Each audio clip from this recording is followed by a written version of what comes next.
This is the build. So, Yeah.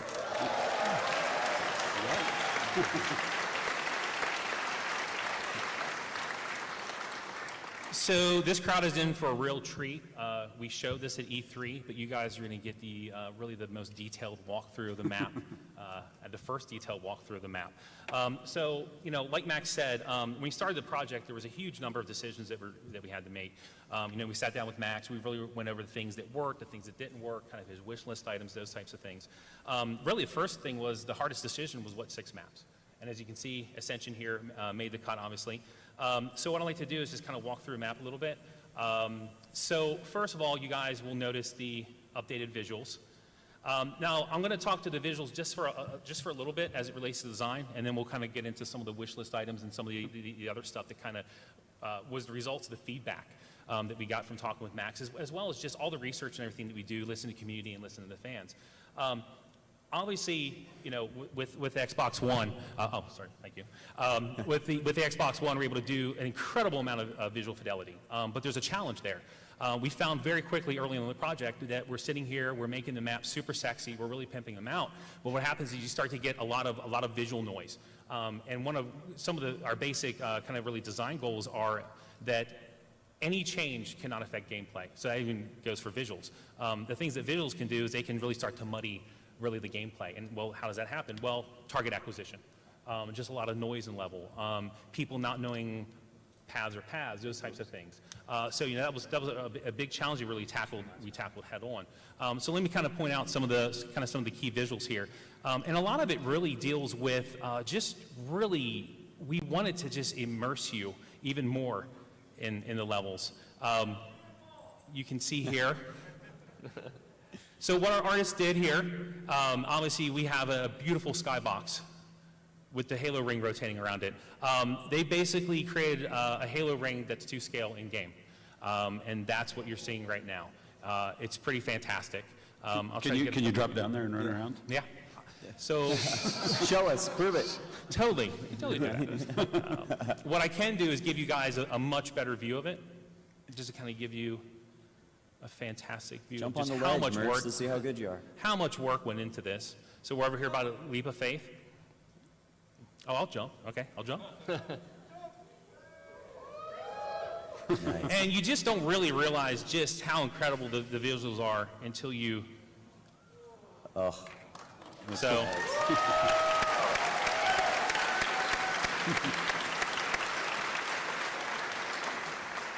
Huge, just hats off to our artists. They've done a fantastic job.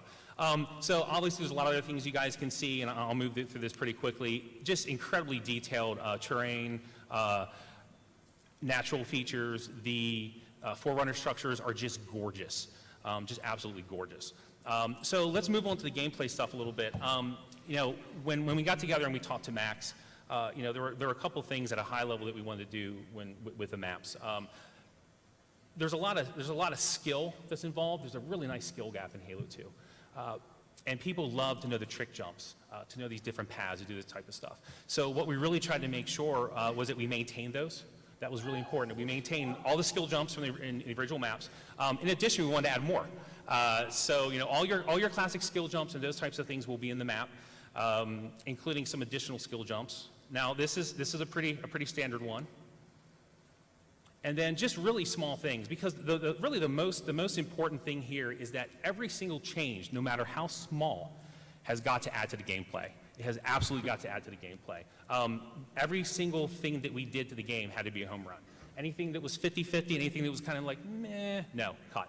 Everything had to move the game forward. So just simple things like this. For those of you that are familiar with the sniper rifle platform here, so you know you could drop down here before, right? Well, what we wanted to do was for skilled players, they can get up here from another route. So we've seen a lot of really, truly skilled players actually jump up that path, flank their opponent, and it's just fantastic. It's just really subtle things like that have really added a lot to the game. I'm going to go through here and show you guys a couple other really, really important paths that we have changed. Because we know everyone really wants to see the map. You kind of see all the changes that we've done. So I'm really excited to kind of show you guys that stuff. So here's the Banshee platform. Again, fantastic view of the vista. So something that really kind of came out of the feedback with Max when we were talking about about the map was the sky bridge does not really get used a lot for obvious reasons. It's really kind of one big circular loop, travel loop. There's not a lot of cover. So, and when you're out there in the middle of the sky bridge, your options are really limited. You can't really bail out very easily. So what we thought we'd do is we thought we'd do a couple really subtle things. So everyone always thought that the connection here was kind of awkward. So what this did is we added some additional space here, we did some modifications, and it just played fantastic. People like the additional space to fight. They like being able to approach the Banshee platform in a different way. And then most importantly, one reason that people really didn't use the sky bridge a lot was they would get sniped from Big Tower, and that's fine. And what's really important about all these changes is that we've got to maintain the original spirit of the map. The original gameplay of the map, the original spirit of the map. The map, Halo 2 in general, and this map in particular, is really about the zone control, about controlling the big tower, about controlling the small tower. So we don't want to take that away from players, but we want to give the other players a chance to counter the people that hold these power positions. So you can see we've added some additional cover while running along here from the big tower. And then really one of the biggest changes is we added this entire center kind of platform structure here. And it's fantastic. People really get a chance to kind of fight in here. It gives them a lot more tactical advantages or tactical strategies that they can do. And then, of course, this was originally an original skill jump. And, of course, I botched it. That's how you can tell it's a live build, when the lead designer is not paying attention and botches a skill jump, and I'll probably hear about that from QA on Monday. So what we did is we made this skill jump a little easier, but what's great is we noticed that more skillful players are now able to do this jump backwards. They're able to do all this type of stuff. So we haven't taken anything away, and we've added stuff, especially for your less skilled players or your more casual players. And by having this additional structure here, it's just really played well. It's so subtle, but it's just really worked out fantastic in terms of adding additional cover when you're trying to approach either way, either approaching the Banshee platform or attacking the big tower.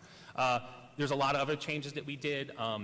For instance, there weren't not a lot of long-range weapons around this area. We added a Covenant carbine here. It gives you a little bit to counter the BRs and the sniper rifle. Let me go up here to the big tower. So I think really one of the biggest things that we identified in this map, when talking with everyone, getting feedback, with talking with Max, is just the dominance of long-range combat in this level. So there's a number of things that we tried to do to kind of help along with this. We adjusted spawns, we added additional cover. I think one of the biggest changes, though, and the thing that I'm most excited about, is we've really tried to add a lot of dynamic elements into the maps. And what's neat about this? Wait, have you shown this yet? No. This is the first time anyone's seen Are you sure this is okay, Dennis? Wait, I didn't think you were going to show this, David. All right, okay. Do you guys want to see this?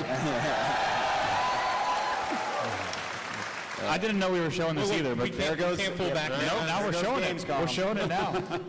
So, when talking with Max, one of the wish listings for Max, and Max can verify this, is he wished that they had done. He wished that they had done a lot of the more dynamic stuff, like in Zanzibar. The bridges, the wheel, those types of things. Those people find those things exciting. So something that we've done with this map in particular is we have added an energy shield in the middle.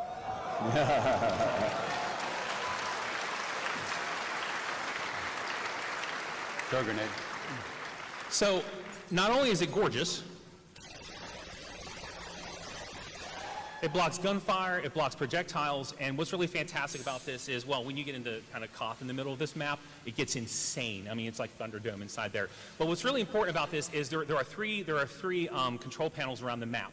And when it comes up, players can basically activate this, and they can provide cover in the middle for their teammates, whether they're running around it or whether they're inside of it. And what that really does is it gives players just another really interesting tactical advantage that they can do.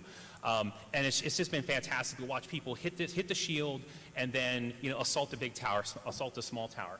It's just been really, really exciting to see that type of stuff. And this is really, to go at a high level, this is the type of stuff that we're doing across all the maps, even though we haven't announced what the maps are yet. But you can expect to see this type of stuff. Really taking Zanzibar and spreading that throughout, kind of levels, as well as, going just above and beyond things like plasma coils and those types of things. Really trying to up the interactivity and stuff in the levels. Awesome. Thank you, David. Thank you.